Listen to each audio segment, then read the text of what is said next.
দ্বিগুণ পণ্য নিয়ে আবারও চট্টগ্রাম বন্দরে পৌঁছেছে পানামার পতাকাবাহী জাহাজ। রোববার সন্ধ্যায় এটি চট্টগ্রাম বন্দরের জেটিতে ভিড়েছে। এর আগে পাকিস্তানের কন্টেইনার সিঙ্গাপুর বা মালয়েশিয়ার ট্রানজিট পোর্ট ঘুরে চট্টগ্রাম বা মোংলায় ভিড়ত। দুবাই থেকে করাচি চট্টগ্রাম রুটে সরাসরি এই জাহাজ চালুতে সময় ও অর্থ সাশ্রয় হচ্ছে বলছেন ব্যবসায়ীরা। নাজমুল সাদেকের রিপোর্ট, ক্যামেরায় ছিলেন সঞ্জীব দে।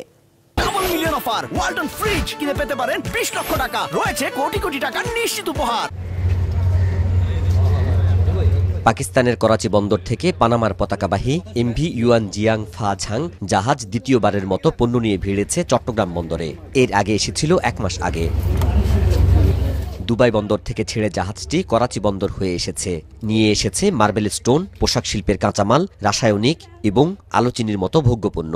গতবার আসছিল মাত্র 328 বক্স নিয়ে, এইবার সেটা প্রায় ডাবল বক্স, এখানে প্রায় 780 বক্স নিয়ে আসছে এবার।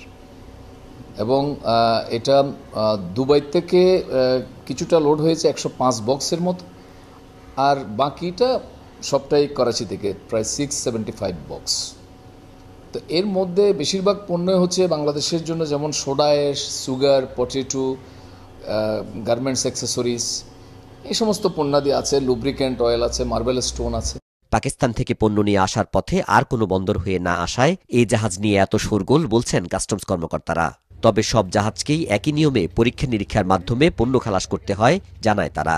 এটা আসলে পাকিস্তান থেকে না, সকল জাহাজের ক্ষেত্রে পণ্য যখন আসে আইজিএম সাবমিট হয়, বিল অফ এন্ট্রি সাবমিট হয়, যেগুলি আমাদের সিলেকশনের মধ্যে থাকে সেগুলি আমরা এক্সামিন করি, তারপরে স্ক্যান হয়, নানান ধরনের মেজারমেন্ট আমাদের আছে, তারপরে পণ্যগুলি খালাস হয়। এবং গতবার যেটা এসেছিল তখন তো বন্দর মানে পোর্ট অথরিটি সহ আমাদের প্রতিনিধি সহ সেইটা ভিজিট করা হয়েছে, তারপরে পণ্যগুলি খালাস করা হয়েছে।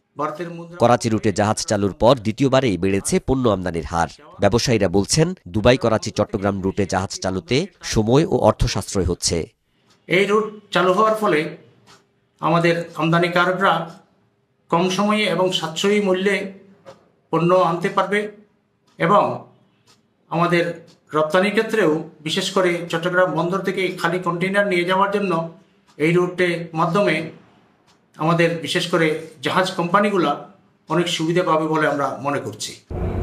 দুবাই ভিত্তিক কন্টেইনার জাহাজ পরিচালনাকারী সংস্থা Fitter Lines DMCC Dubai Karachi Chattogram বন্দরে নতুন জাহাজ রুটটি চালু করে, যার ফিরতি রুট বা পথ মালয়েশিয়া, ইন্দোনেশিয়া, ভারত হয়ে আবার দুবাই। বাংলাদেশে তাদের shipping agent Regency Lines. Nazmul Sadeki, business report, Maasranga television.